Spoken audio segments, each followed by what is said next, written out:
Hai guys, jadi hari ini OnCrab mau main At Least Challenge. At least aku nggak pernah ngajak dadakan kalau ngonten cetaks.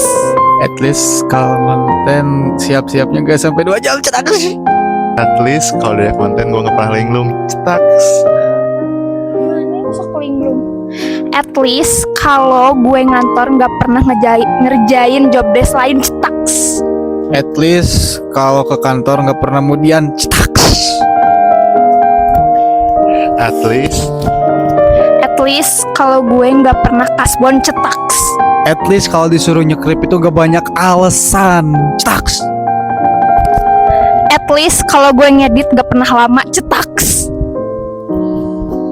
At least gue kalau gak bawa motor gak banyak alasan, gue anterin barang semuanya cetak.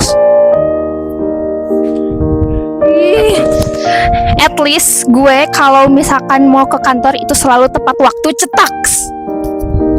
At least gue punya bapak. At least gue punya motor, gue rumahnya ada.